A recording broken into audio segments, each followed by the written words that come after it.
What's going on, everybody? Welcome to Who You Got with MELO and RADO's, the sports podcast where we talk your favorite sports debates, sports highlights, and sports matchups. And we had a hell of a week of sports right now. Melo, what's going on, man? How you been? Not much, not much. Basically, the first week of December now.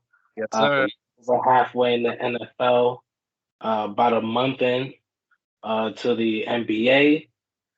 Pretty much baseball's over with, so we're gearing up towards NFL playoff. Man, that's pretty much what we're waiting for. And obviously, we got fights. We always got fights going on, boxing, UFC. But you know what it is, man. It's the mecca of sports, and that's what we're here for. Everything all together. But Yeah. right, definitely playoff push for the NFL, man. That's what brings us here today, man. What about you? How you been watching these sports? Yeah, man, definitely gobbled up some turkey and definitely gobbled up all the football I can get on, Thanksgiving Day. Watched a lot of football, then great sports week. I mean, most of the day it was like the start of it wasn't great, but middle game was good to watch, and also the last game was good to watch. Hometown team win as well, so we'll talk about that later. But other than that, good Thanksgiving. Hope you had a good one too, and watch a bunch of other sports throughout the weekend, and that's what we're here to talk about. Like you said, the NFL is, in action right now. We got some high octane teams playing each other, and we got some good matchups, and that's what we're here to talk about today, right? That's a fact. That's a fact. Pretty much at this point, for most of the season, we've been covering uh, primetime games. A lot of the games we've been liking, but at this point, storylines are getting hot. Playoff push. Uh, we're not really worried about half these teams. We just want to talk about Exactly. teams that are making it, the teams that are barely making it. At this point in football, a lot of the teams are fighting for division spots, and now they start to play each other. So that's always interesting. So many teams in the same divisions playing each other the next couple weeks. So pretty much, we decided to switch things up, talk about more conversation. Uh, Definitely top teams with playoff contention, and the matchups are definitely with playoff contention. So it's a little bit more exciting, man. That's what we're here for sure. Exactly. And every team's got storylines, but for sure, we definitely trying to, focus on the teams that are going into the playoff push, and we'll definitely, get around to talking to most, about most of these teams around the NFL. But for sure, we're definitely going to be focusing in on most of the matchups that are in playoff contention. A lot of these teams that are going to be playing each other are pushing for playoff spots, and I'm dying to see who's going to be, fighting for playoff spots, because right now there's not really a number one team in either conference in the NFL that's like really a top seed, and we could talk about that later. But I definitely don't think so. So it's going to be interesting to watch all these teams play against each other with you know, with playoff records. That's a fact. That's a fact. So we might as well just get right into it. We chose a couple games from last week. Obviously, it was Thanksgiving. A couple games on Thanksgiving, and the majority still on Sunday. But to me, there was only a few games that were interesting that week. First one, obviously, we got to talk about Raiders versus Cowboys. That was an overtime thriller. The only interesting game on Thanksgiving, I would say, probably. And Thanks. that was one game that was worth watching. I definitely thought the Cowboys were going to come out. They should have come out. And here's my thing: a lot of people, well, they might know now, but Cowboys are leading the league in penalties. Hmm. Um, Hmm. but not even that. They had their worst game.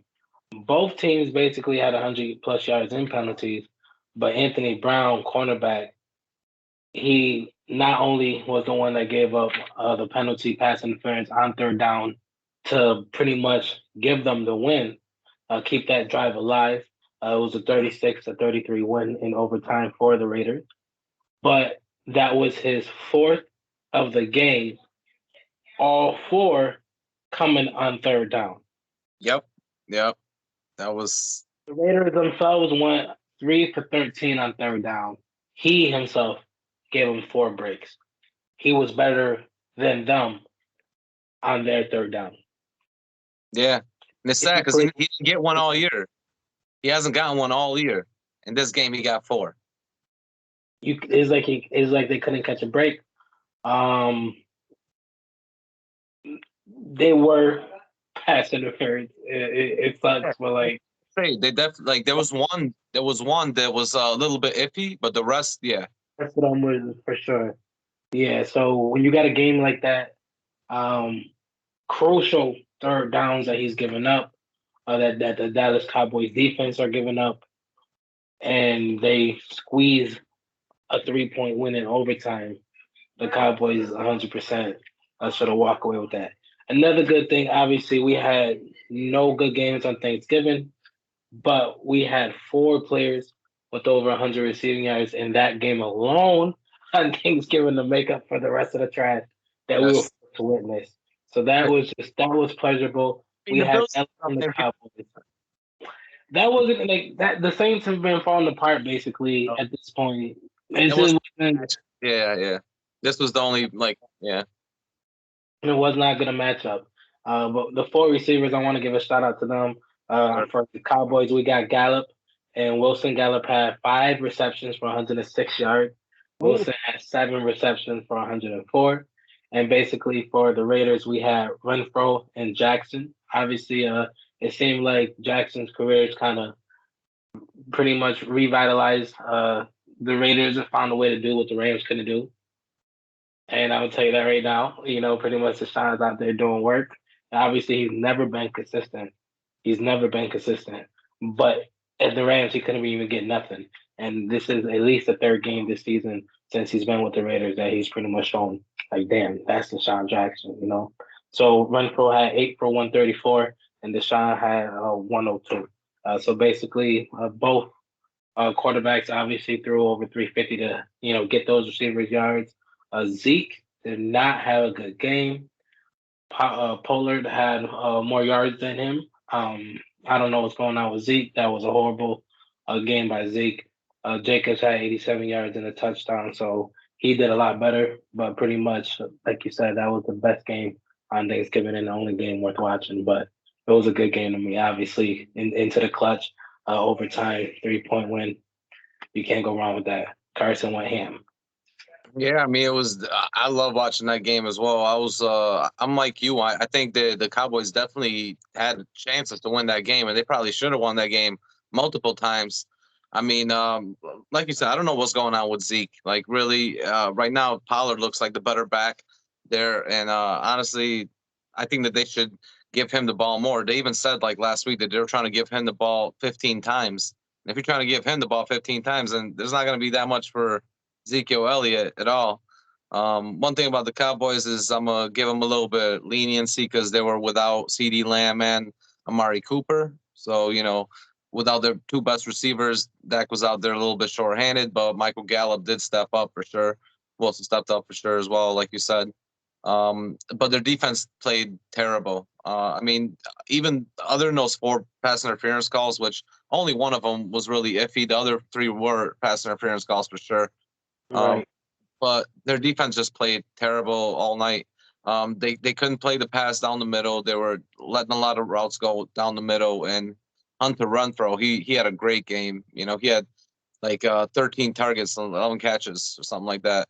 I believe it was, and amazing game inside the middle. Like he basically like got a lot of yards after the catch and was able to make sure that the middle linebackers couldn't catch him when he was going behind them. And Derek Carr was throwing the ball over the top. When it got to overtime, though, honestly, I really thought that Dallas had a chance if they didn't take the ball out of the end zone. That was the problem right there. Like, they should have kept the ball in the end zone when the kickoff happened. I forgot who it was that was the kickoff returner, but he came out and he got to the 10-yard line and got tackled right there. And then it was holding call on the returning team. So then it backed them up even more. So they were starting out at like the 5-yard line, to start out a drive where they got to go pretty much either to win it 95 yards or, to kick a field goal about 65 yards. So that put them in a bad position right there. And now when they punted it, they pretty much gave the Raiders a short field, to come back and to win that game, to kick the field goal. So they definitely shot themselves in the foot a few times there. I think that Zeke needs to start playing a little bit better. If they're gonna give him the ball, they're gonna need to give him the ball more and not let Pollard get the ball that much. But the way it's looking, Pollard's looking like the better back, and it might look like this might be the turnover. I don't know. Zeke rushed 9 times. Yeah, this might be the turnover from Pollard to, from Zeke to Pollard. What do you think about that? Nah, they're paying the man too much money. They're talking about giving Pollard 15 to 20 rushes, which is pretty insane when you got a guy like Zeke there. That is ridiculous. I don't know what's going on. They've been winning. Zeke has been hit or miss. He hasn't been the same since his injury, honestly. The line's not the best like it used to be, but it's still better than a majority of the NFL. So I'm not sure what's going on. That's a whole mystery, honestly. But Dallas has always been a sort of team that just had the talent but never lived up to its potential. They always shoot themselves in the foot. They always, always something happens that they're an accident waiting to happen.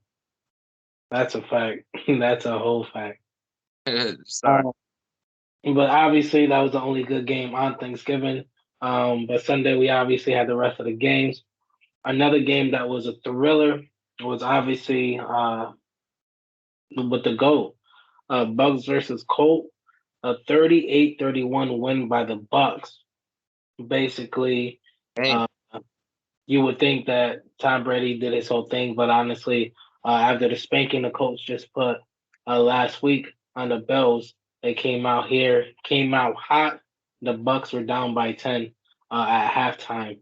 Pretty much 14 unanswered points in the third, and pretty much went 24-7 in the whole second half to lead a whole comeback. Obviously, the man of the night, the man of the week was your boy Leonard Fournette. 4 TDs, 17 rushes for 100 yards and 3 rushing TDs, and 7 receptions for 31 yards and 1 receiving TD. Pretty much, they let on his back. Tom Brady did what Tom Brady did. Came down to it, led the comeback when it came to halftime. Pretty much got down to the last last drive of the game. Did what he had to do. Leonard Fournette ran in there for a touchdown, nailing the coffin. That's it.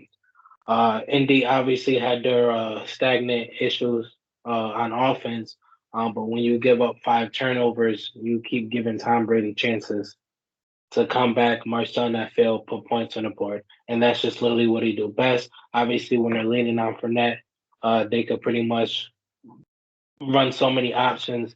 And then obviously at the end of the day, you had Gronk with 7 receptions and 123 yards. So Tom Brady was literally in prime Tom Brady mode, getting his tight end open over the middle, but actually had a running back to lean on. So with the turnovers, they just kept giving Tampa Bay chances to put points on the board.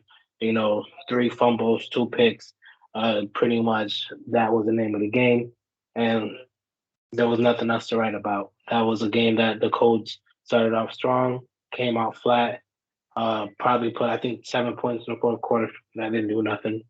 That pretty much kept it a close game. But at this point, it was pretty much 17 points in the second half unanswered. Answered, yep.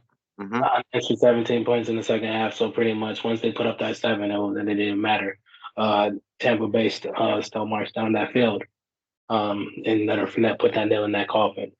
So that was a great game to see. Obviously, Tom Brady and the Bucks are starting to come into a good form to show why they're the Super Bowl champion. Everyone's healthy right now. Let's see how long they can ride it out. A few more games in the season. Obviously, right now they're definitely looking good, looking real good, top of the ranking. So we'll see exactly what happens in the next few weeks. But that was a great game to watch for sure. Yeah, I watched that game. I watched most of that game actually, up until close to the fourth quarter. But I was watching pretty much most of that game until I turned it to Red Zone.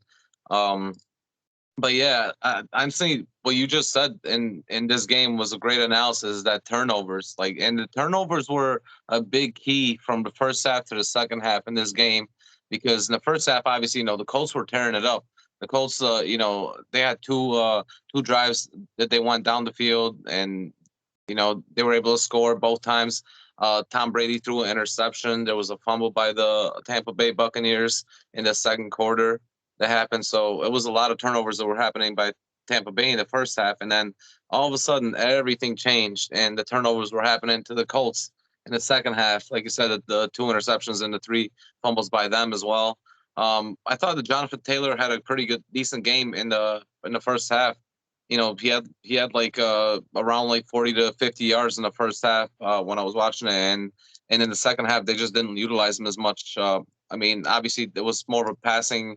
You know, they were passing it more just because Tom Brady and them were passing it a lot more as well. And it's interesting that they called Leonard Fournette's number. He even said that after the game that Bruce Arians said that they're going to call his number today because obviously Gronk just came back. Obviously Evans was injured and he just came back. So now you got both your guys back on offense. You pretty much 100%, like you said, you pretty much got everybody other than Antonio Brown, who is going to come back next week. So I mean, their offense is looking pretty potent. But I'm still a little bit. I'm not 100% on the Patriots because they still had a lot of chances to lose that game as well. I mean, I know you said that it didn't look like a close game after even after the Colts scored, but I, I thought that the Colts had a really good chance to win that game. I mean, after Tom Brady scored that touchdown, there was a big kickoff return for like 60 yards, 65 yards, and they ended up on like the 30-yard line, the Colts, and there was like 13 seconds left, I believe, 13 to 10 seconds left. I'm sorry, there was 10 seconds left, and my man Wentz he had 2 chances, 2 shots to actually throw it to the end zone or at least bring it close to the end zone, and he didn't do it to tie the game. So he had a chance to actually make it a closer game, tie it up really, and he didn't do it, but they definitely lost a shot to win this game. I mean, this was a game they could have won. Wentz. That's why he's Carson Wentz and not Tom Brady. I definitely agree with you there. But most of the game, I don't think that the Patriots defense played necessarily well. I mean, their run defense played decent, but other than that, like they pitched a shutout in the third, 7 points in the whole second half. In the third, the first half they were playing pretty bad. I mean, I know there was a turnover, there was those 2 turnovers, but still, like their defense, their secondary wasn't playing good at all. Like the Colts have their best wide receiver is Pittman right now. T.Y. Hilton is like a shell of himself. I know he's still out there. He had a touchdown, but he's definitely not what he used to be. He's a second receiver now, and Pittman I think he's a rookie, isn't he, Pittman?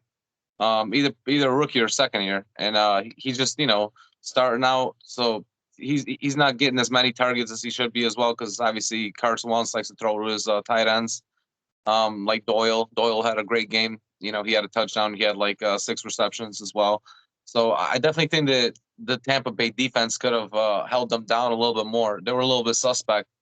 They couldn't get much of a rush. You would think with JPP, with Sue, they could have gotten more of a rush, and they couldn't. So I'm a little bit iffy on defense for me. Even though it was a good win for them, they needed that win because they haven't looked good the past few weeks. But I just feel like even this game, they didn't look their greatest. No, I definitely feel like they started off slow, but definitely took over at some point in the second quarter and definitely kept that momentum close to the end of the game. So, I mixed that with Tom Brady on doing what he do. Obviously, that's a recipe for success, and they took advantage of the coach pretty much after that. So yeah, that was obviously a great game to see. Yeah, for sure was. That was definitely an amazing game, and to go from that game, from the GOAT Tom Brady, we can go to the next game, which is some people believe is one of the most talented quarterbacks in the NFL, Aaron Rodgers, and that's Green Bay versus my Rams. Oh man, what a game! And what a disappointment for my Rams. I mean, hard fought game, but we lost. There was a 1 possession game. We lost 28 to 36. So it did look like a 1 possession game. It was a lot further from what it looked like though, because it definitely didn't look like a 1 possession game. It looked like they pretty much won by two scores or something, or 3 scores. Just the way the whole game was playing out. Aaron Rodgers, he played very well all game. He was pretty methodical actually.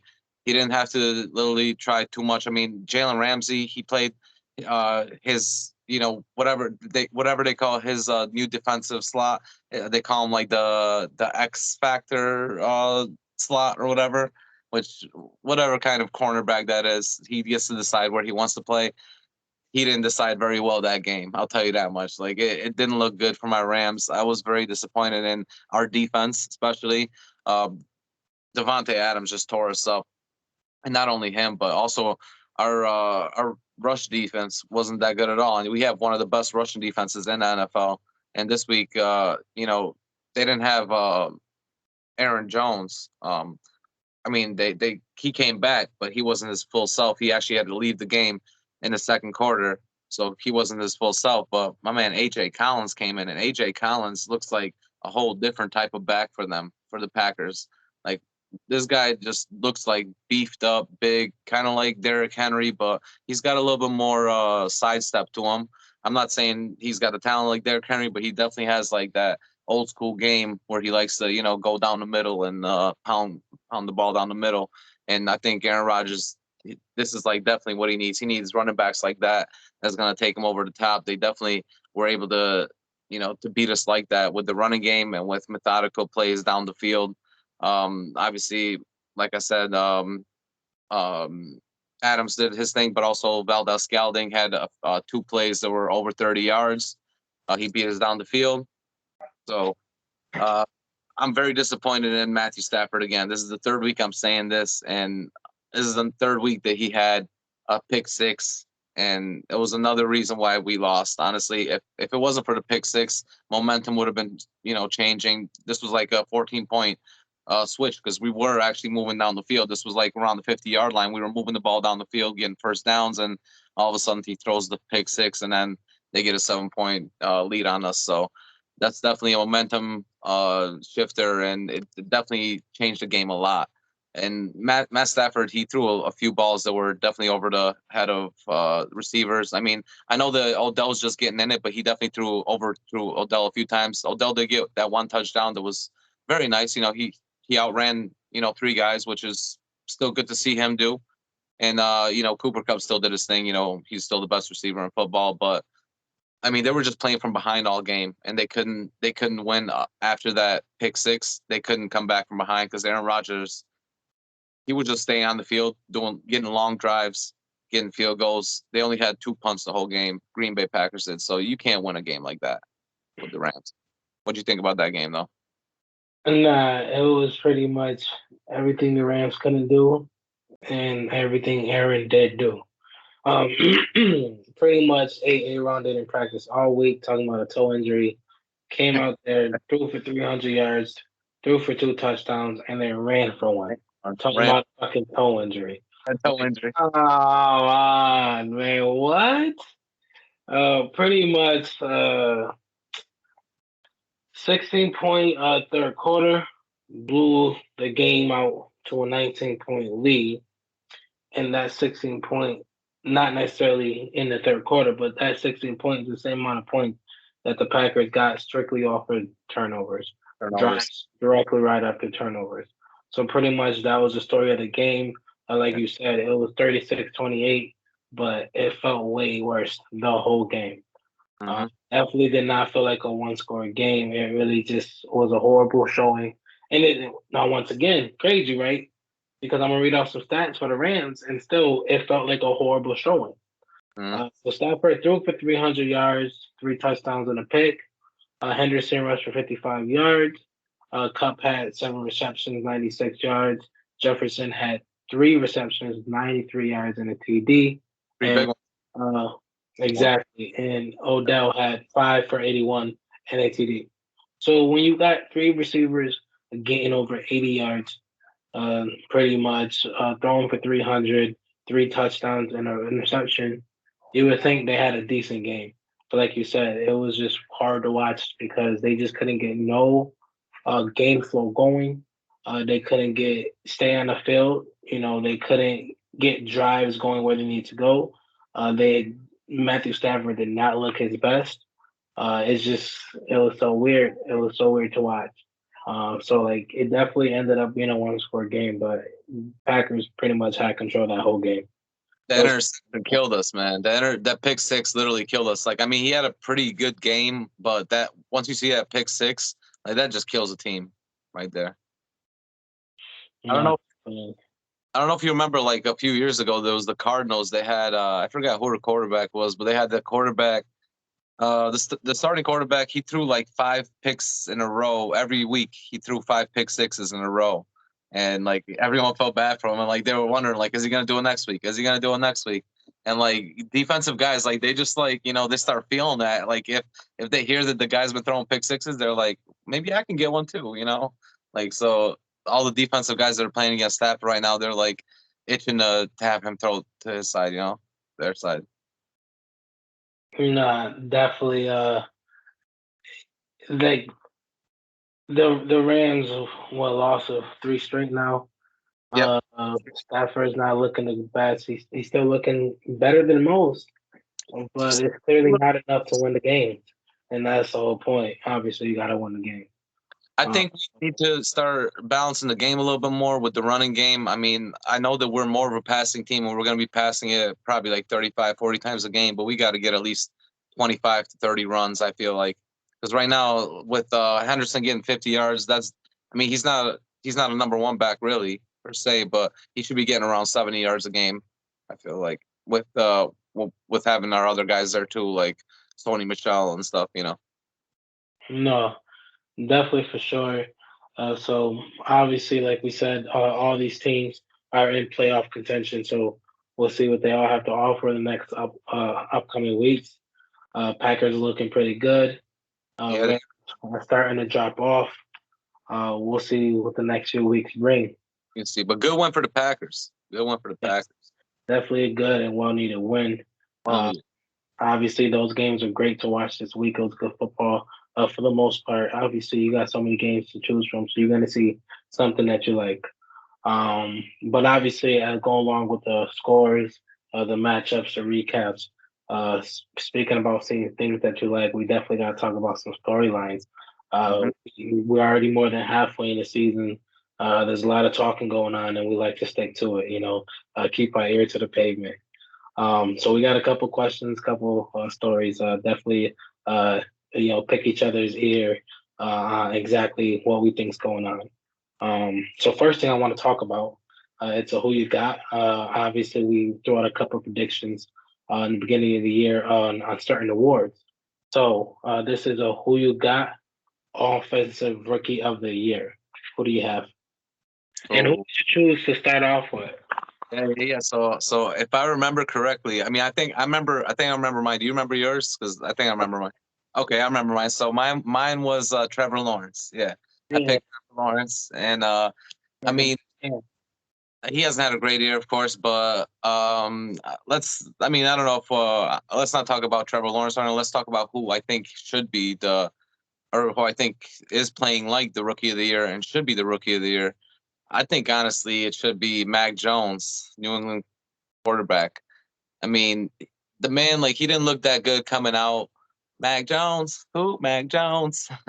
Like, he got the best nickname for real. Or he got the best like song to come out to. Like, he could literally come out to the best like theme song. Mhm. But he didn't look good in the first few games of the season. I mean, if you remember, like, New England was 1-3 coming out early, and a lot of people wrote them off. And he had he had 2 games where he threw 2 interceptions.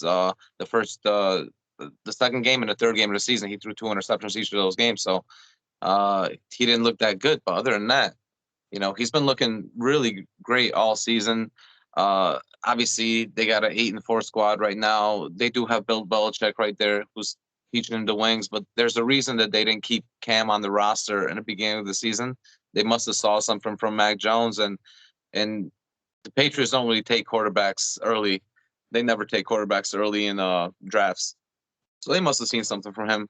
This guy's also, he's a national champion in Alabama. So, he knows how to win big games. not just in the collegiate level, but also he's won in high school. He's won a national championship in high school. So he's won pretty much every level. So there's no doubt to me that one day I feel like he is going to win a championship too with New England Patriots. But as of right now, I feel like he is playing like the best rookie. There's a couple guys that are playing really good as well, playing decent. But as far as like if you're looking at the best quarterbacks too, the best rookie quarterbacks, he's for sure number one. For sure, number one quarterback out of all the rookies. And then you can look at all overall like rookie players. I do believe that him being a rookie quarterback is going to put him above everybody else, just because of position, and plus they have a pretty good record. Them being able, we'll see what happens, but I do believe they will make the playoffs this year. If they make the playoffs, I think for sure Mac Jones will be the rookie of the year. How about you? Who you got for rookie of the year, and who'd you pick before the season? Obviously, I had Trevor Lawrence as well. I felt like he had the best case or best chance to get Rookie of the Year, Me too. doing what he should be doing with Jacksonville. Mac Jones is a phenomenal pick. I love what him and New England's been doing, and for me, I always give him such a nod because I personally read into how difficult New England runs their offense because I heard a story about it. So I definitely look a little bit more into it, and he really is out there running Belichick's system and doing what he's supposed to do in his first year. Started off slow, like you said. Weeks to get settled. That's Mhm. what it took a few weeks. He picked it up, but I gotta give it to someone else. And like my whole point is like you got a receiver about to break the 1,000-yard mark already. Uh, Well, Definitely the best receiver in the class. And clearly one of the best receivers in the league, just straight already. And that's your boy Jamar Chase. I definitely gotta give Rookie of the Year to him. So to me, it just goes so obviously Burrow only played 10 games last year, but I also looked a lot into comparison of the 11 games he played this year. They went 4-11 last year. This year, they also plugged in holes in the defense, obviously, but they gave Joe a phenomenal weapon to work with. And already this year, they're 7-4. Pretty much. Um, Last year, Joe had 2,600 yards, just about. Now they have about 28. Pretty much, he threw for 22 touchdowns this year to compare to 13 last year, and already is a better throwing percentage. And for me, a lot of that had to do with having Jamar Chase on that field. for Uh, sure. he's got 50 receptions, 900 yards, 906. Definitely about to reach that 1,000 yard. 8 touchdowns, 61% catch rating, 11 yards per catch with 355 yards after catch. Pretty much doing his thing. What I love is I love comparing him to the rest of the receivers that he's up against right now, not just rookies. He's clearly beating out all the other rookies, but just regular receivers. There is 5 other receivers that got 900 plus yards. The next one that has 900 plus yards got like 70 something reception compared to his 50. Yeah, he's Not, got a lot of 50 plus yard receptions this year. not even close. The only other people with 50 receptions with a lot of yards So is Tyler Lockett with 50 receptions and 800.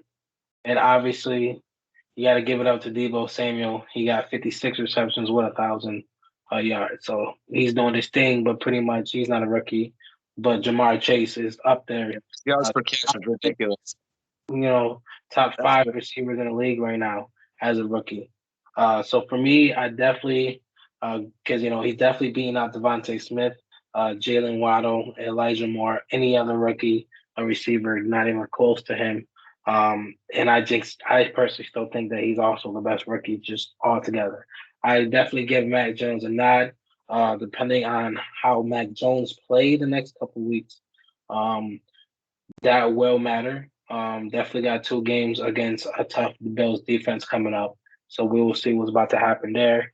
But obviously, I felt like as long as Jamar Chase keep playing average the rest of the year, he'll win the award. Mac Jones have to give like 1 to 2 great games and play average. But if Mac Jones have one bad game, that might drop him. As a quarterback, that holds more weight. The wins hold more weight, but so do the losses. So Yeah. Mac Jones go out there, give a 200-yard, and one touchdown and 2 interceptions. Right. I mean, that's why Trevor Lawrence hasn't been looking good, because that's what he does. And even in his wins, he only gets like 2 touchdowns, 1 interception or something when he wins, Trevor Lawrence. But you know what? I gotta agree with you on a lot of the points you made, man, about Jamar Chase. I can't agree with you on the last point. I still think that my man Mac Jones will win that rookie of the year, and I will tell you why at the end. But I do gotta agree with you on a lot of the points. I do think that Jamar Chase is way more exciting to watch than Mac Jones. I do think that, like, in the beginning of the year, Jamar Chase was doing things that only 2 people were doing ever in the history of the NFL: Randy Moss and Jerry Rice. He had like 6 100-yard games in a row, and he was tied with Randy Moss for that 7th game, which is crazy. Pretty insane what he's been doing, Jamar Chase. I can't say that he hasn't impressed me at all. Like, he definitely has been the best rookie wide receiver, and honestly, like, maybe top 3 wide receiver to me. I know his stats like don't show that he's a top 3. It shows that he's a top 5, but like you said, he's not even getting the receptions that he could be. Imagine if he was with, Aaron Rodgers getting those receptions. I know Burrow's been throwing it deep, but he only throws it to him, a few times a game, like 6, 7 times a game.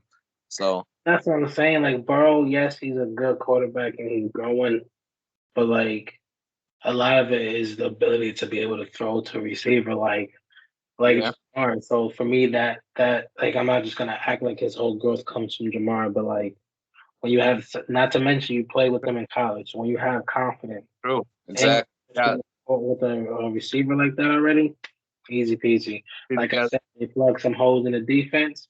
Next thing you know, they got a winning record, contending for the top of their conference or top of their division. I definitely agree with you, but I mean, I could say the same thing about New England. If you look at New England, I mean, look what they were last year. They were a 7-19 with Cam Newton. Cam Newton, people believe that he's a top 32 quarterback, and obviously he could have been on the team this year, but they plugged in a rookie quarterback. Yeah, they spent some money on the defense. They got Matthew Judon and a few other guys on the defense in New England. They didn't really get too many guys on offense, though. They still have the same guys on offense. They didn't get any running backs. They have the same running backs as last year. Pretty much the same receivers. They have Hunter Henry as a tight end who they picked up. So they do have a few weapons, but they have like young weapons. They don't have guys that are really already known weapons. Hunter Henry is probably the most known weapon out of all the guys that New England has. So Mac Jones is working with guys out there like Kiki Bourne, and he doesn't have too much to work with. And yeah, he's working in a system in New England where he's not going to be throwing like Joe Burrow, or like he's not going to be throwing like Aaron Rodgers or even like Matthew Stafford. That's not the type of system they play. They play more of a running system. That's why they have 3 running backs. But even with those 3 running backs, he's still getting 300-yard games. He's doing things that Tom Brady hasn't done, because even last game that they just played, he had 2 40-yard passes, and they said that the last time that happened was like in 2005 with Tom Brady. So it's been a while since New England's seen a quarterback like this. Like, people compared him to Tom Brady, but I do think he has more powerful arm than Tom Brady. And I mean, we saw that in Alabama. We saw what he can do in Alabama, last year. So I definitely think that the quarterback position still means a little bit more in football too for the rookie of the year honors. But I do think that if you're looking at a more exciting player, you're right. It's Jamar Chase for sure. But I just feel like the NFL is going to give it to a player like Mac Jones with them making the playoffs too. I don't know. And definitely the next couple weeks are crucial for this award. So we'll definitely see what both teams have to offer because they're both in playoff contention right now. It's a great debate, though. It's still going to be a great debate towards the end of the season. I feel like this is going to be a very close one. And it's crazy. Obviously, most people had Trevor Lawrence as a betting favorite at the start of the season. Right now, it's definitely between Mac Jones and Jamar Chase. Everyone else is pretty much far behind. So You had Harris from Pittsburgh running back, but he's pretty much out of it too. Right now, at this point, it's one of theirs to lose. So that brings me to my next question, which I want to talk about. We all had high hopes for Trevor Lawrence. Uh, the Jaguars are 2-9 right now, but the question is or was or is his rookie season a bust? Obviously, I'm gonna go ahead and take that. Start off with that because I have a lot to say. Because I have a lot to say on both sides of that coin, and I'll let you know. Yeah, okay. Pretty much, the Jaguars, um, they're they're horrible on offense. Points per game, they're last or 31st. Yards per game, the 23rd. Points per play, the 31st. Yards per play, the 22nd. Third down conversions, the 28th. Red zone touchdowns, the 21st. They're not as bad as Detroit. The 28th. Basically, they're not as bad as Detroit. They're not, and that's a good point to make. You got Jared Goff over there, who's an established quarterback on a horrible team, and you got Trevor Lawrence on a 2-9 Jags. Yes, they're trash, but here's my thing: they have nobody. They have nothing. No consistent game plan. They're still trying to figure out how to work with Trevor to build what he likes. Right now, you're not going to convince me that besides Marvin Jones Jr., then Chenault Jr. is in. But like, you can't. You need to give him established receivers. And Marvin Jones Jr. should not be your number one receiver. To me, that's nothing. They have no running backs. I think the third receiver is Treadwell. The fourth receiver is Tavon Austin. James Robinson's not that great of a running back. My man's pretty much he's had a horrible season, and I'll give him that. 231 attempts for 398, 58%. Not that great. 2,300 yards, pretty much 215 a game. Not that great. 9 touchdowns. Not that great. I think 10 picks. Not that great. He's just trying to learn and fly. And then right now he's honestly fucked with a lot of injuries. And he really pretty much got to do everything he can for the rest of the season by himself. Obviously Myers got a lot to figure out with that offense, and I feel like he hasn't figured out for Trevor yet. But I say all that, and my answer is still no. He did not have. He's not a bust. His rookie season isn't a bust because I literally always have this conversation like 15, 20 years now. Like basically, it was really, really, really the last class, the class basically before Andrew Luck and Russell Wilson and RG3 and them. Like a few people before that, but pretty much before that, it was common for quarterbacks to come in the league like right now and sit. Like right now, the top quarterbacks that are about to retire that are considered some of the greatest quarterbacks of all time, or of our era, Peyton Manning, Eli, Tom Brady, Aaron Rodgers, a lot of them sat first, learned behind quarterbacks. Not Eli, but Aaron Rodgers did. Aaron did, Tom did. No, not the Mannings. You're right. Yeah. You know what? Peyton's a good Peyton. But no, that was the point I was trying to make. They didn't start off, but besides Peyton, they suck right off the jump. Exactly. That was gonna be my point. Exactly. Yeah. That's why I had those names brought up. So and then came the era of getting college quarterbacks pro ready, throw them right into the system. We need success. It works sometimes. It doesn't always work. So for me, Trevor Lawrence is not set up for success, not even close. And Jacksonville, obviously, that's why the worst team drafted him. At this point, they're still playing better than Jared Goff and fucking Detroit Lions. So no, it's not a fucking bust. They're not the worst team in the league. Simple as that. He don't have much to work with. They haven't even figured out a good game plan for him. Not to mention the style. of a playbook. Like they just don't have much going for him, and they're still not the worst team in the league. Like he's still doing what he do, and I think he could do a little bit more. I think he's gonna surprise a few people, maybe get a 300-yard game on the next week or two. Yeah. So I definitely don't think it's a bust. What about you? Good analysis right there. Definitely good analysis. I like the. So for me, it's gonna be tough because I mean, as a bust, like, what do you mean? What do you consider a bust season? Because, well, for me, a bust season would be like that he's not learning anything from it. Because if I were to look at it, I mean, the one quarterback that you did bring up, Peyton Manning, which is a perfect quarterback to bring up.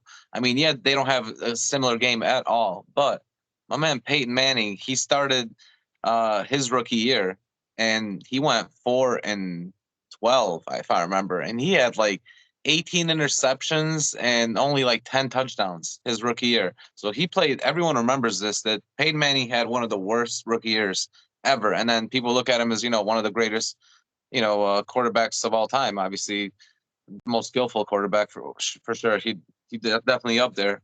I'm not saying that Trevor Lawrence is a Peyton Manning, but I'm just saying that you can't always judge a rookie quarterback, by the or a rookie by the rookie season. I mean, we just see that with my man Burrow. Burrow had a horrible year last year. He didn't play good at all. His team didn't play good at all. And obviously, you see the whole turnaround that they did, and you see how well he's looking this year. The thing is, with the Jacksonville Jaguars, I don't think that the team is as bad as you're making it out to seem. I do think that they had some bad matchups early in the season. They had to play Derrick Henry twice, which obviously that's always bad. Obviously now Derrick Henry's not even, he's injured now. So if they were to play him now, I do believe those games would be a lot closer. You saw what the Jaguars did to the Bills. Their defense played really well against the Bills. A Bills team that, was almost, I think they were number one in scoring in the league at the time, and they held them down to 6 points, and they actually won that game. So there's definitely some good things to see in Jacksonville. I do think that Shenault is a good up and coming receiver, Shenault Jr. I think he might be the number one next year. I think you're right that Marvin Jones is not set for that number one position anymore. He gets too injured too much. He just does. 200 pounds. Like I'm gonna get smacked. Smacked up, yep. And he just every week it's like he's always questionable, and he's missing like days of practices, so it's tough for him to stay on the field. But I disagree with you about James Robinson. I think he's a starting running back in this league.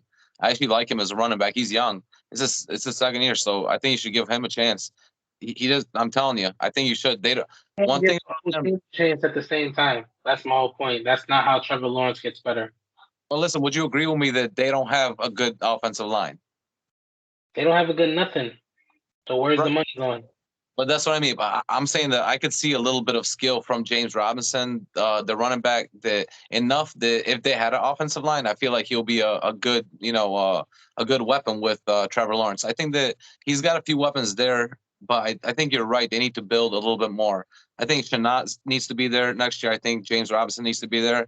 They need to build on that defense. And obviously they had like a few problems with Urban Meyer this year, and earlier in the season when, he had some social media problems, so they would probably had, some other things to think about. Anyways, I think that he's looking at the right track right now. He's not looking great, like you said, this year, but not many rookie quarterbacks look great. There's not that many RG3s that look amazing in their first year. Like Andrew Luck's, or guys like that. Or even I mean, obviously Cam Newton tore it up his first year too. So there's a few guys like that that have came out in their first rookie year and tore it up. But I think there's a lot more guys like Joe Burrow that take some time. Takes a year. Justin Herbert, he didn't play good last year. Look at him now. There's a lot more guys that quarterbacks have been in there 5 years, still can't get it together. That too. I mean, you see Carson Wentz, he's on a second team trying to figure it out. You see, there's definitely guys that are, trying to figure it out too on other teams. But I think he's a guy that is definitely going to be a type of guy that's going to step up his second year. He's going to be a type of guy like Justin Herbert, like Burrow. You're going to see him step up. I think he's learning a lot of things this year. They're going to have to go through some growing pains this year. And one thing about them is they got the most money to spend next year. So I think that's good for them. Good thing for them.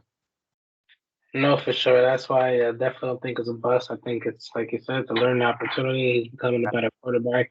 he's gonna have a chance to shine. So, Yeah, so I agree with you for sure. Definitely agree with you. since he's been playing since high school, clearly, he's gonna shine in the NFL. He's gonna give him a chance to. So I'm definitely glad we agree on that because a lot of people already call him a bust and talking about what waste of a pick, blah blah blah. They should have got Mac Jones, blah blah blah. Mac Jones has set up one of the top defenses in the league, and Exactly. they've been heavy on the run game. Great running game there. Great running. Come on, Three good running backs. They only got one in Jackson, where they got three in New England. You know, with one of the greatest coaches in NFL history. Like, come on, come on. some would say that Urban Meyer is one of the greatest college coaches.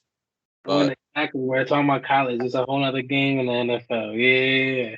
right. So definitely, pretty much, he's gonna learn, and I'm definitely excited to see him the rest of this year. Especially like I said, he got a couple more weeks to shine, especially with a couple injuries that they're getting hit with. And I definitely can't wait to see him next year, to see what he do.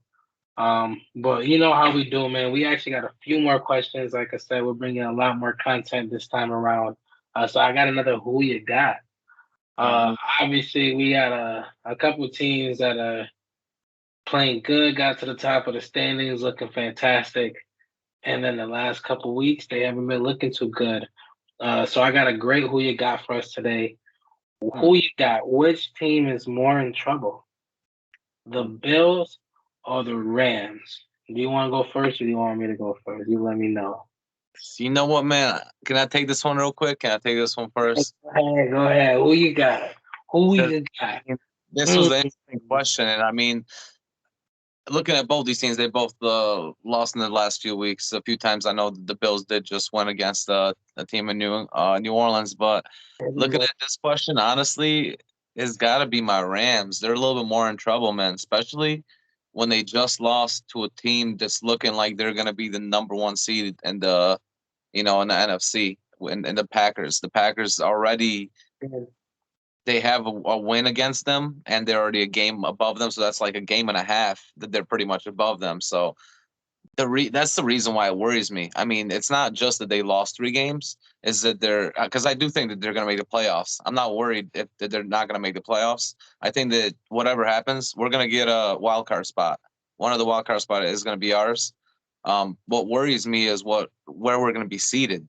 That's what worries me because what I said, like, I mean, I didn't pick my Rams to make it to the Super Bowl this year. I did have them to go far, but not to the Super Bowl.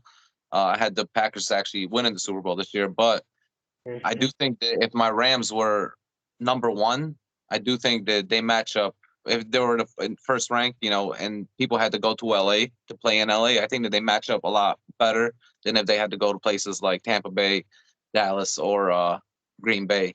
So that's what worries me. It worries me that we're gonna have a lower seed and we're gonna have to play on the road the whole time in the playoffs. We might be like a fifth or a sixth seed because the Cardinals are gonna be above us and they're gonna take probably that second or third spot, and we're probably gonna be a fifth or sixth seed.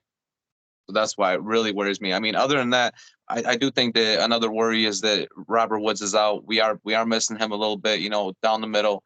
He's another guy that gets receptions down the middle a lot. Like I said before, Matthew. OBJ. Yeah, I mean OBJ. He's a different type of receiver. He's more like Deshaun Jackson. I mean that's the reason why we let go of Deshaun Jackson because we had Van Jefferson. He's more of a possession receiver. Well, who's that? He's more of a possession receiver. Yeah.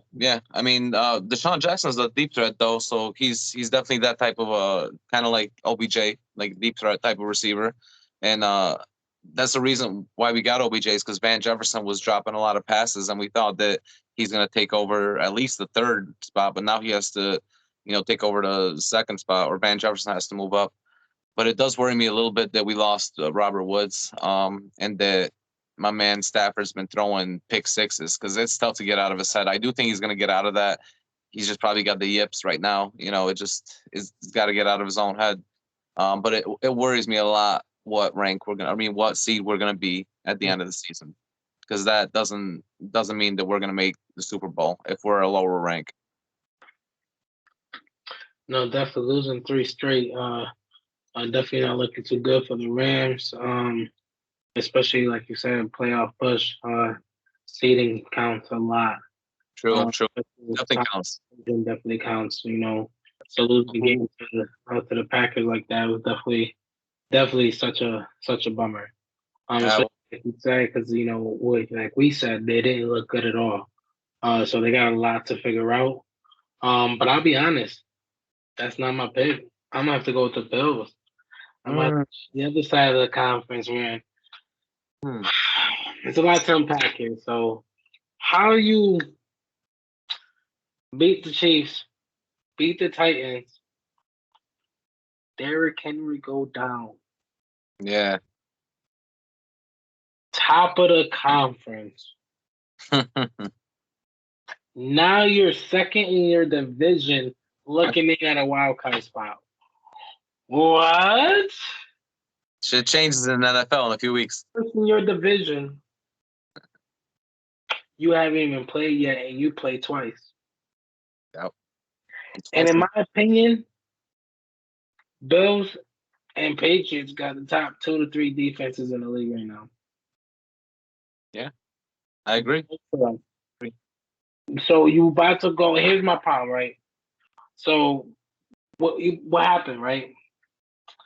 They came out. They were looking good. 9-6 loss to the Jags. You actually let your boy come out there, Trevor Lawrence, to get a win on you. Got his win. You only put up 9 points, so of course the defense did what it's supposed to do. 6 points from the offense. What happened? Come out the next week. Oh, it's a fluke. 45-17 win over the Jets. Okay. Defense still only allows 17 points. Obviously, offense go out there. It's the fucking Jets. But then again, you just lost to the fucking Jags. So, what's going on? Cool. Next week, let's get a good game going. Colts have been hot, but we have a better offense and a better defense. Let's go out there. Pow! 5 TDs from your boy Taylor. 45-15 spanking by the fucking Colts. What? This time, defense. What happened? Offense, they're only playing 15 points. Once again, you dropping again. Then come on here and put 31-6 spanking on the pathetic Saints. They're just so inconsistent. Win, lose, win, lose. The last month has been ridiculously wild for a Bills fan. This is what they do. This is what I always tell you. This is what they do, and now they gotta face a spanking red hot 6-win streak, top 2 to 3 defense having Patriots twice. Next week they face them at home. It's gonna be tough. I got them losing. Loss against the Jags, win against the Jets, loss against the Colts, win against the Saints. If history serves itself, it's about to be a loss against the fucking Patriots. You know what I'm saying? What's going on? So first of the division, first in the conference, Derrick Henry went down. It was their fucking first seed to lose. Chiefs is playing like trash. The rest of this game was easy. As long as you did what you were supposed to do, that top seed was yours. Now you're not number 1 in your division, and you're looking at a wild card spot. The Rams, they can still probably stay top in the division, and even like you said, they might lose so many games and still get a wild card because they're not going to be that bad. The Bills, what are you, 6-4? I think now they're 7-4, right? Now they're 7-4, right? Yeah, I don't even think they got 7 wins, bro. I believe they got their 7th with right. They got their 7th with New Orleans. Yes, New Orleans. Either way, you already gave up 4 games and you haven't even faced the Patriots twice. And at this point, they won 6 in a row, and they got one of the top defense in the league, top 2 to 3. They're about to be your toughest task of the season.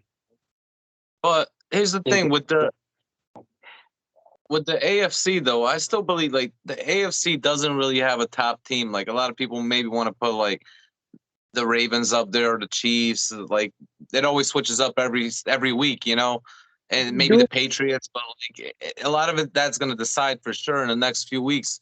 I feel like in the NFC at least. I mean, you're looking at like Tampa Bay and Green Bay is like for sure like probably 1 and 2 is looking like the top two best right now. One, they have all their players on their team, and so they're moving above the pack right now. I feel like the Bills and everybody else in their division, I mean, in their conference, they're pretty much around the same. So they could pretty much beat anyone coming from a wild card spot. For the Rams, it's going to be a lot harder to beat somebody from a wild card spot. You know what I mean?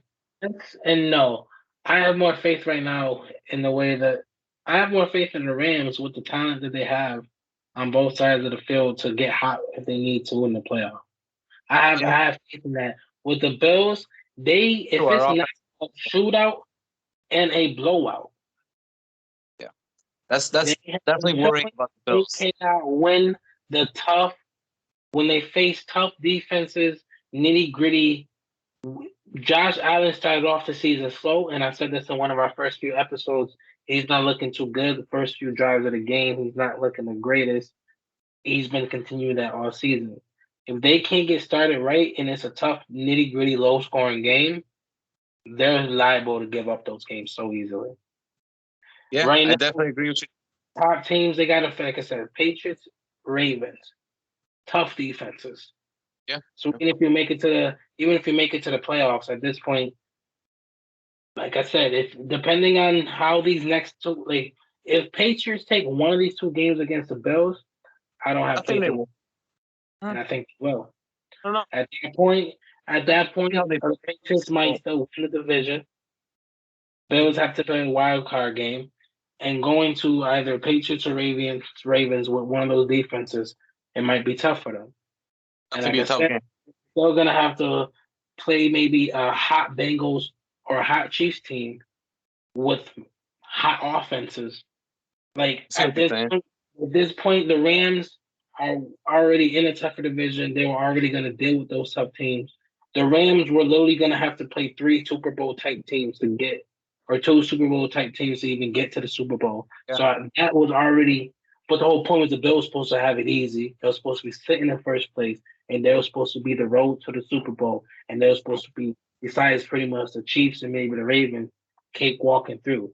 Now they got to worry about the Patriots, and at this point, there's give them the still Bengals a hot day, but there's and still like you know still what a I'm saying. chance for the Bills to get it. Like for the Bills, there's still a chance for them because they still got to play the Patriots twice. Well, no, here's the thing. I know you don't believe in them, but at least they have that chance. For the Rams, it's not up to the Rams now because if Green Bay wins out and we win out, we have no chance. Like at least the Bills have. If the Bills beat the Patriots twice, then they're going to be on top of the division. They're going to be still the number one seed. You know, they just have to beat them twice because they still have to play a team like Tampa Bay, and then they have like some easy games in between. But that's going to be the two big games. You're right.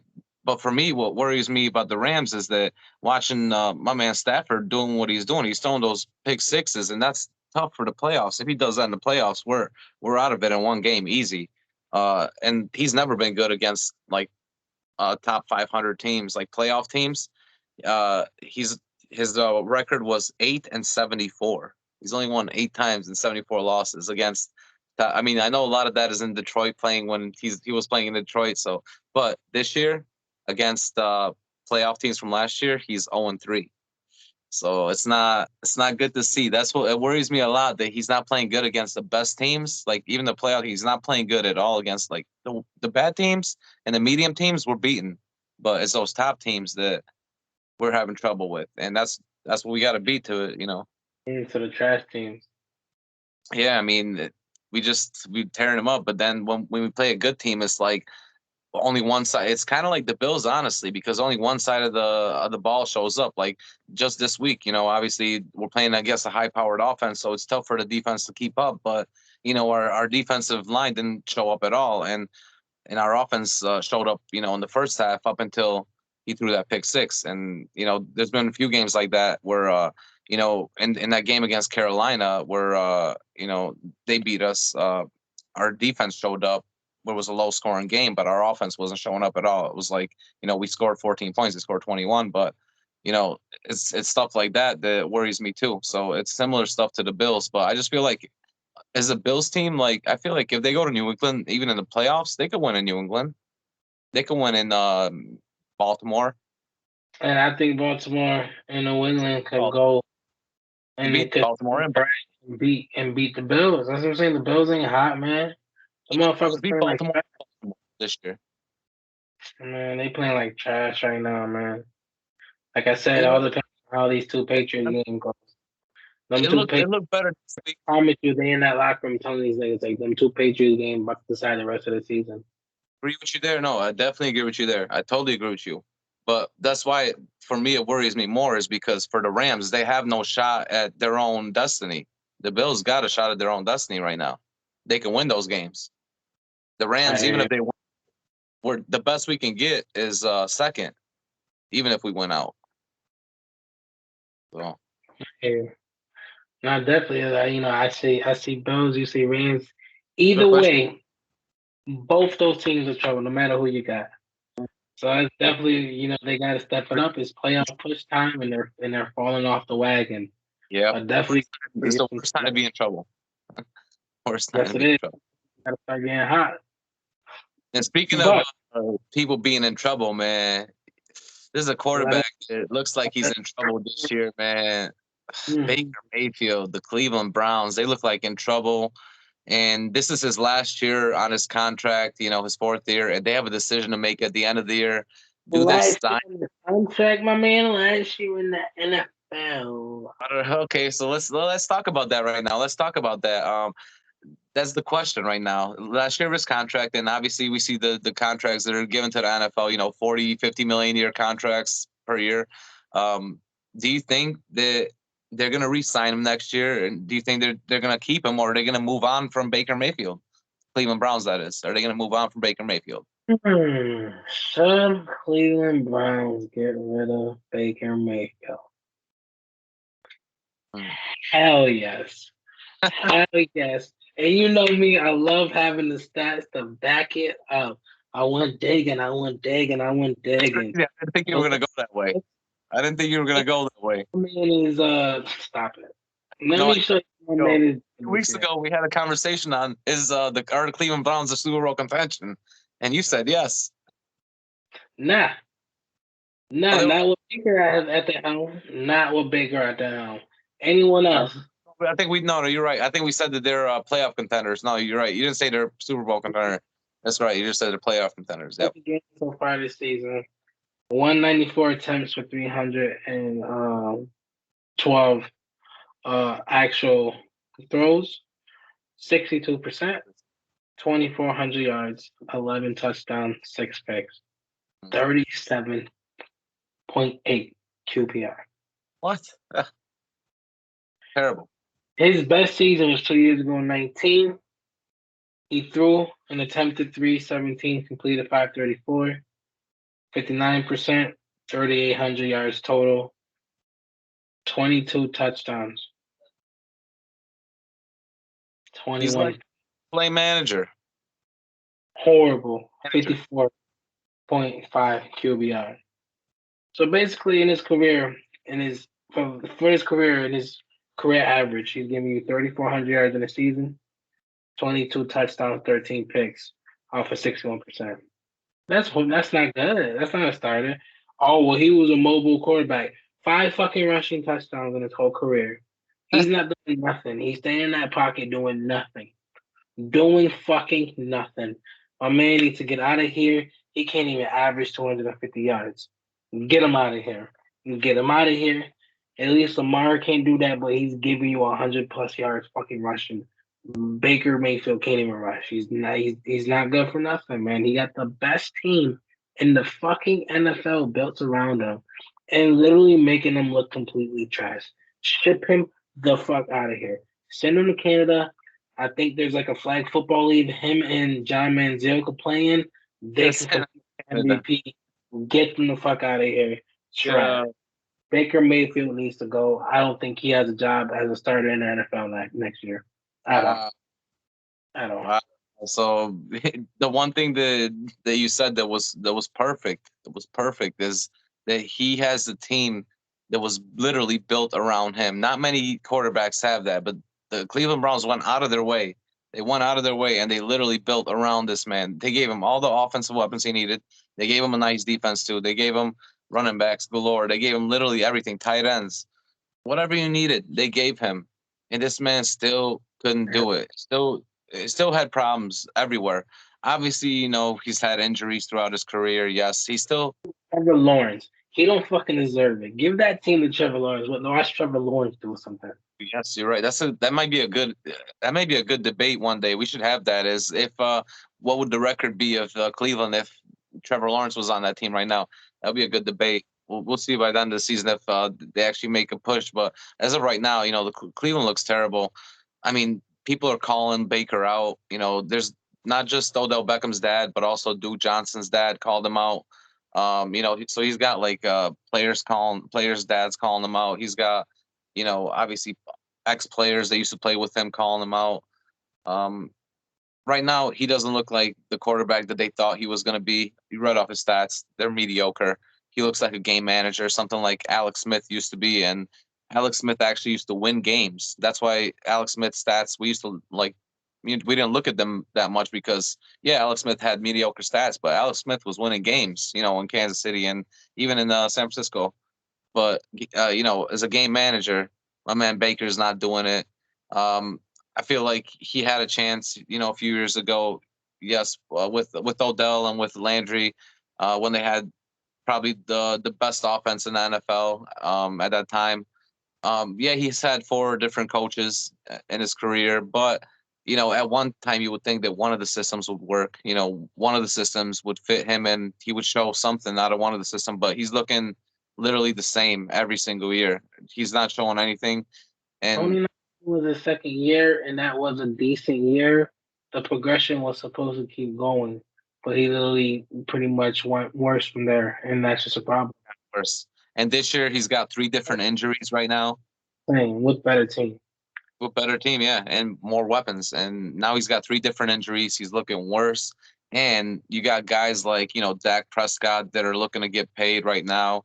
And obviously guys that are going to be on the market. I mean, right now there was just a report that just said that Jimmy Garoppolo has said that he wants to get traded. And the 49ers have already said, they just stated that they're going to start Trey Lance next year.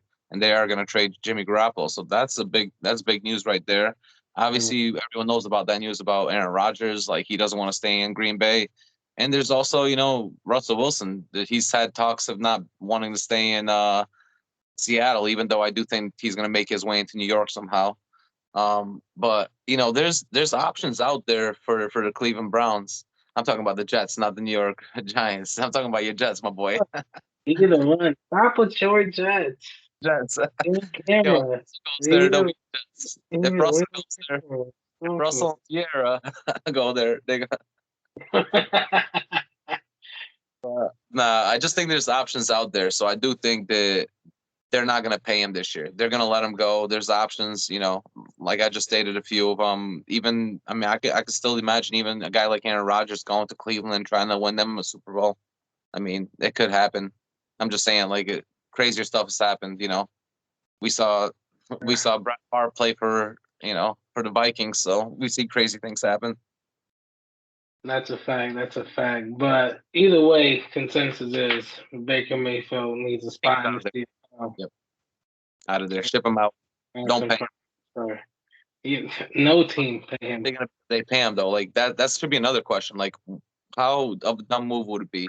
It would literally be like a on a A to a F scale. Like it would be literally a F move, not even a D or a C. It would be a failing grade. I think Cleveland Browns fans should lose all faith in their own organization if they fucking sign Baker Mayfield. So, just a quick story. That's why I stopped becoming a Jets fan. Fucking Mark Sanchez was pretty much rolled the defense to the AFC Championship. Remember that twice, 2 years in a row. 2 years in a row. Basically, was statistically the second to last quarterback in the league for another 2 years. They thought, let's sign him. And then as his backup, they signed, even though he's my second favorite college player of all time. No, actually, yeah, he's my second favorite. They signed the worst quarterback in the league that was in front of Sanchez and Tim Tebow. Oh, Tim Tebow. Yeah, that's right. Tim Tebow. Then Tim Tebow didn't even get a chance to play. Yep. At that point, same year, I seen them start McElroy, the third string quarterback, when the first two weren't even injured. It was just so much things management did that I'm just like, I can't get behind it. So I promise you, what happened? Oh yeah, the Buffalo. Yeah, that's what I'm saying. There was so many things I just couldn't get behind, and most of it wasn't even the players; it was the decisions that the team made, from the top down. And if the Browns did everything they just did and then sign and put all this money into Baker Mayfield, if I was a Browns fan, I'll be done. Yeah. No, I agree with you. As this man is, I'll be so fucking done. I agree with you. But you know what? Also, I think that it shows like courage if a team like moves on from a quarterback quick. Like, I mean, Josh Rosen, you know, he got shipped out very quick early in his career. You know, Kyler came. Yeah, very quick. So you know, like if a team like actually like sees talent and they have the balls to do it, like I felt like they should have done that 2 years ago after his rookie year. I know he's the first pick overall. They're not going to do it. I'm just saying, you know, if the team has the courage to do it, they would. You know. Definitely, and the Browns definitely don't seem like a team that would be willing to do that. So that's why they got stuck with him this whole time. But hey, like you said, the contract's up and they got a decision to make. So definitely see what they make. Obviously, that's a great conversation. Definitely can't wait to see what free agency and pretty much signings on the offseason are looking like. So that's definitely the last question or conversation we have for today. But we also obviously want to go over a couple games of playoff contention for next week. First one, we touched base on both these teams multiple times through multiple different parts of the show. We have a matchup. Huge match. Exactly. Huge match, huge playoff contention, huge conference contention, huge division contention. So we definitely want to see that game. I got a 24-21 close game for the Patriots. I literally already said like 5-10 minutes ago that the Patriots definitely got the win. It's their week. Win, loss, win, loss. So about that. Loss, win. Now it's time for the loss for the Bills. That's how it's coming up. Top two defenses in the league, in my opinion. So for the Patriots, pass rush, gotta control Josh Allen, put pressure on him. Pass coverage, gotta learn how to stop things. That's all you gotta do. I know that's a lot to do, but this is the defense to do it. You know what I'm saying? This is a defense to do it. Obviously, we don't know which Bills team is going to show up. Patriots obviously got top defense. Always lean on the run game, so the Bills' run defense is going to have to show up. And obviously, as long as the defense is supposed to do, like I just said, with those two tough tasks. And on top of that, Mac Jones have to have a good game. 6 in a row, he's been getting hot. I think it's a good recipe for success, and it's not going to be a tough, not going to be an easy game. Like I said, all Bills losses usually are tough ones. They don't know how to pull out some tough, nitty gritty games when you got two of the top defenses in the league going against each other. I definitely think it's going to be a low scoring game, and that's why I gave it a 24-21 win for the Patriots. I don't know, man. I think the Bills are about to lose this one. And if they lose this one, we'll see. We'll have to have another conversation again about what's happening. Another conversation again. But 24-21 Patriots win over the Bills, man. What do you think, man? Who you got? That's a great analysis right there on the Patriots defense. I definitely agree that, you know, if they get to the quarterback, I think that they're going to have field day if they're able to get there, though. I mean, Matt Judon is a great addition to that Patriots defense, and he's had like 13 sacks this year. Last week he had 2 sacks, he had 11, and now he's got 13. So he's had a great year for the Patriots defense. I just think that the Bills offensive line has been playing pretty decent. Yeah, their running game has been great. Like they're hit and miss, and either they get like one guy Moss going, or they'll get Singletary going in the passing game. They don't really get both of them going at the same time. I think this is a game where they need to use both Moss and Singletary in the run game. Maybe not use the passing game as much. Maybe do some more screen passes. I just feel like the Patriots, they're going to be covering the field. They're going to be doing a cover 2, so they'll have the down coverage, and there's going to be a lot more space up with screen passes and wide receiver screens, and also tight end screens, which the Bills do with Knox, Devin Knox. I've seen them do that a lot. Even last week they did that against New Orleans a few times. So if they're able to utilize that, I think they should have a pretty good offensive day. I just think that, like you said, both of these teams just play amazing defense, and I think this might be more of a defensive battle. It's going to be a divisional battle, and both of these teams know each other. This is their first matchup out of the two, but they are playing at the Bill Stadium this week. So for that and that reason, really, I kind of have this game a lower score, and I have this 16-13, the defensive battle, but I have the Bills winning it, and I think that Mac Jones is not going to have an easy time throwing against the Bills defense. Bills are going to have a new cornerback because Tre'Davious White, he just got injured for the season. He got an ACL tear, and that is their best cornerback. So they're going to have to fill some holes there, but I do think that he's still going to have trouble. Mac Jones is not going to have a field day throwing it either. I think that both teams are going to, be kicking field goals, and it's going to be tough to get to the end zone, basically. A lot more running this game. So I just got this one a 16-13 game, and Bills are just going to pull it out. It's going to be a close game. Somebody in the fourth quarter is going to get it. And I just feel that the Bills, because it's at home, they're going to get that home push, and hopefully the crowd helps them out a bit and they pull out this win.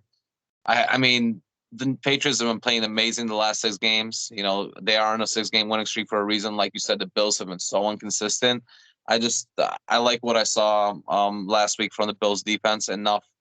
I know they were playing New Orleans, but I saw enough that I think they're going to play good enough to play against New England. Hey, obviously, definitely 24, probably less than that should be scored. Yeah, I mean, 3-point game though, so it's a pick 'em game. Anyone can win really. And for me, the Bills give those up a lot, and the Patriots are just too hot. So, you are right about that, though. You're definitely on point about that. The Bills give up a lot of those close games. The offer, I can't wait to see that game. Obviously, we both stay in upstate New York, or Western New York. So, big hometown crowd for the Bills. So we'll definitely know everyone's gonna be rooting for a Patriots win. I'll be honest, I used to be a Jets fan. Most of my family's are Bills fans. I do really love the Bills. I don't publicly root for them that much, but I do publicly hate the Patriots. And right. That's just something that'll never die. But hey, this time I'm rooting for the Patriots because I think Mac Jones and company is going to pull it out. But another game that's a great game this week with a lot of playoff contention that I want to talk about is Broncos versus the Chiefs. Pretty much, Chiefs are starting to come into form. Obviously, their form is having a horrible defense with a prolific offense. That is their form. So they're starting to come into form, and Broncos are honestly just starting to lose it. Defense definitely been holding it down, even with the absence of Von Miller. It's been 6 weeks that they've held all their opponents to 16 points or less. They have been doing their thing, but the offense, Teddy Bridgewater and his friends over there are just not doing nothing on offense. Way too inconsistent. Even with a tough defense like that, obviously, you got Pat Mahomes. Hilarious coming back. He is back, and he's should be into even better form, especially coming off of a bye week. Andy Reid is absolutely dangerous coming off of bye weeks. Yes. point, it's definitely going to be a 30-20 win for the Chiefs for me. I just think with Hilaire getting that extra week of rest, coming into his full form, Chiefs themselves coming into full form, a lot of game plan coming off of a bye week. It's such a recipe for success, and I think it's going to be a 10-point game for them. Win against the Broncos, and the defense going to try their hardest, but the offense ain't going to do nothing. That's just how I feel about it. What about you? Who you got? Honestly, I agree with you, and you took the words out of my mouth. Andy Reid is so nasty after a bye week. It's like you pretty much can't win against him. I think he's only lost once after a bye week, and this was to the Patriots, with Tom Brady. So it's hard for you to play against him. And actually, Patrick Mahomes, he's off of a bye week. I think he's like in his career, he's like 8-8 or not 8, it's like 6-1 or something like that. Coming off a bye week, and that's playoffs and regular season. So he's tough to play with against off a bye. Obviously, like you said, they're just getting Edwards-Helaire back, so that's a big deal for them. They needed him to come back because their running game wasn't looking great. I know last week they look a little better, but a few weeks ago without Helaire, they didn't look good. I do think that Broncos, if they were playing this game like 8 weeks ago, I think that they would have won this game, and they would have won this game handily. But, like you said, things change. One team is ascending, one team is descending right now. And the way it's looking is that the Broncos can't really put up many points right now. It's tough for them, at least. They are more of a running team as well. They got Melvin Gordon back there who's getting like 21 to 26 carries a game. And he's not really getting, more than 4.5 yards a carry. So, yeah, he's getting like 100-yard games here and there. He had like 200-yard games in the last 3 games. So, he's getting them, but most of the time when they get close to the end zone, they're running the ball. They don't have a good passing game. Even down in the goal line, they don't have a good passing game. The one thing you can say about Kansas City is that they're amazing in the goal line. That's one thing about them. When they get to the goal line, they pretty much don't miss. They're almost automatic. I think they're like 80%. This year, they haven't been that great in the goal line, but they've been getting better the last few weeks. So for that reason, I do think that this is going to be a game where they can just come back and play a little bit better, show what they got, and move up in that division ranking. I think that they're going to win this game pretty handily by 2 touchdowns. I got it pretty close to what you said, but I got it 34-20. Pretty much 4 more points, yeah. Definitely, Chiefs should easily walk away with this win. A few weeks ago, I finally gave up on them. Remember that. Don't think I'm going to forget. Yeah, that's what I'm saying. Yeah. I'm going to give up this game. Go ahead and drop 30 on them. I got you. I heard you, Mahomes. You took an off week. Hilaire's back. Andy's coaching you. Heard. We moving on to the next one. I already know what it's about to be, so I definitely think it's about to be a good game for the Chiefs. And hey, they gotta keep staying hot because at this point now, with the way the Bills playing, the conference is could be in their grasp. Definitely, we're talking about these games. We got to see how these teams are performing these next few weeks and see what they have to. If Patriots win, it might be looking between Patriots, Ravens, and Chiefs. Mm-hmm. And the Chiefs could easily walk away with the number 1 seed. We'll see. We'll see. Like I said, it all depends on how Mahomes and company play for the next couple of weeks. If they're playing like they're damn near prolific selves, then they should definitely come away with things. Like in the beginning, the first 3 weeks of the season, like Patriots were 1-3, and during the Chiefs like 1-3 as well. And then look at it now. Like we're talking about Chiefs Patriots. Season, so many ups and downs. And right now, the last game I want to talk about was another kind of story like that. Ups and downs. Team that was hot, falling off, with the team that's pretty much doing its thing. Chargers versus Bengals. Justin Herbert, it was electrifying with the Chargers in the beginning. Won a couple games against top teams, doing what they're supposed to do. At this point, they have not been looking too good lately. Defense have been falling apart, and the Bengals have been looking hot, fighting for their life, trying to get to the top of that division, coming off of a blowout win against the Steelers. That is going to be a good game. I think the Bengals are going to come out with a lot of offensive firepower.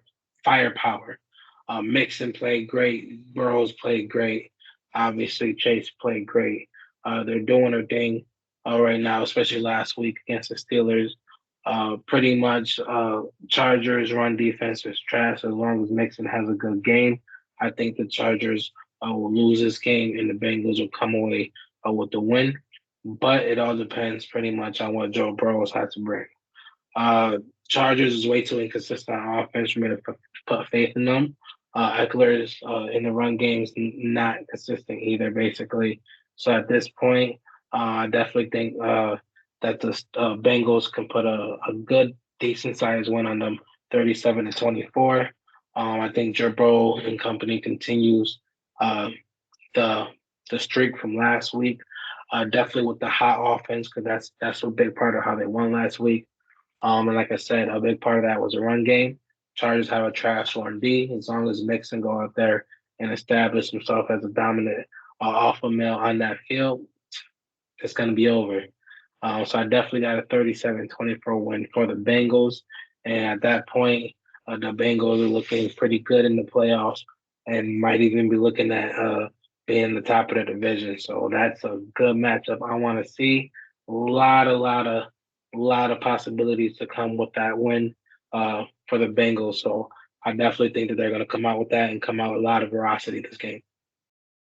I got this one a little bit different than you. I mean, with the Bengals, they're actually one team that are kind of like the Bills. I know you're looking at me like that, but the Bengals they've been similar to the Bills.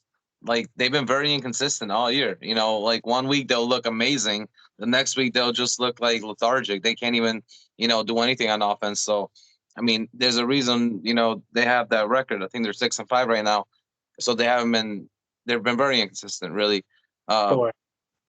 6-4. Okay, yeah. So, but really, before that before that they just looked really bad, like on offense one week, and then they would look amazing on offense. I know that they did miss Joe Mixon for like 4 games this year, so that was definitely a big reason for that. They needed all their people on offense to really look good, especially having their best running back there. So I do understand that, but I just feel like they're one of the teams that they can get hot and they can get cold at any time. And they are playing they're playing out west, and team East teams going out west, they always have trouble.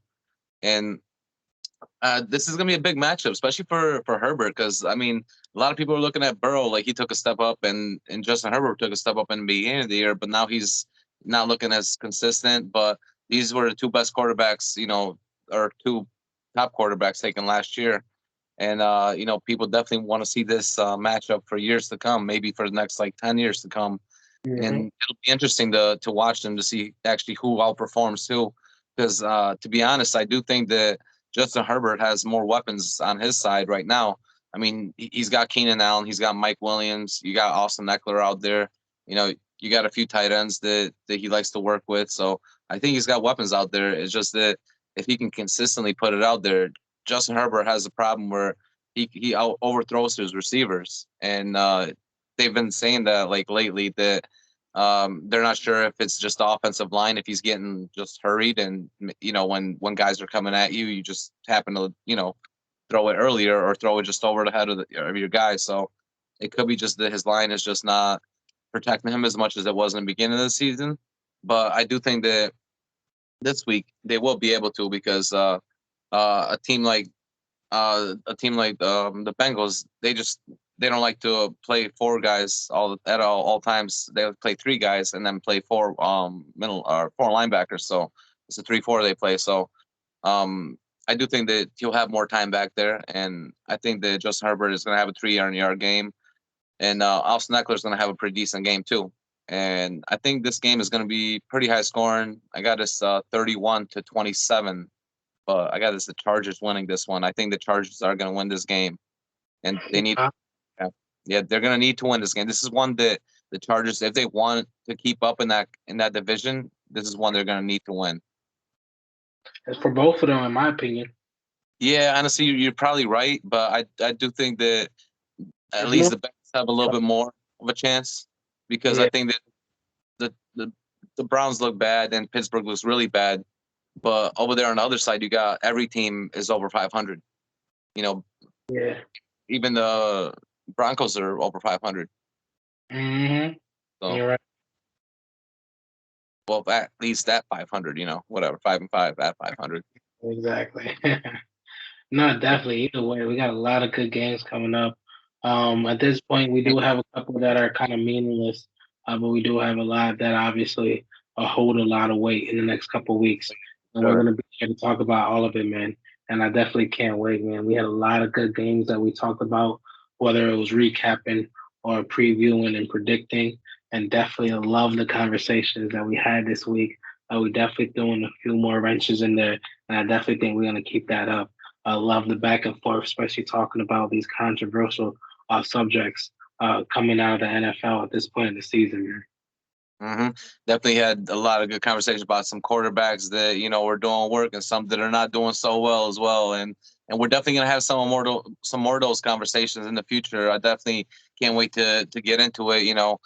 As it's going. Right now we're towards the end of the season. We, like you said, we got more playoff contention, and we definitely want to thank everyone for listening to this episode and listening to us bicker back and forth about all these little matchups. But if you guys want to check us out, on YouTube, check us out on Facebook if you want to watch the full video, or if you want to listen to the full podcast, go ahead and check us out on Google Podcasts, Spotify, and Apple Music. We're everywhere, wherever you listen to your podcast. So we really appreciate you guys listening. But if you guys have any questions on social media, you know. Exactly. Obviously, listen wherever you can, but we love the interaction on social media. We're gonna make sure we're a lot more active. Try to reach out more to our fans and reach more of our fans, man. We know you guys love hearing about sports, especially the sports we talk about and the topics we talk about. We just hope that we keep bringing you the topics that you love in the way that you love it. And we got a lot of ideas coming up, man. It's gonna be a good winter. Pretty much the time of the year that everyone stays settled in, stay in the house. But for us, that means grind time. So we got a lot coming out, and we're gonna make sure we keep giving you the content that you love, man. We appreciate all the love and support, guys. That's right. That's right. So we'll see you guys next time on Who You Got with Mellow. and Rado. Peace.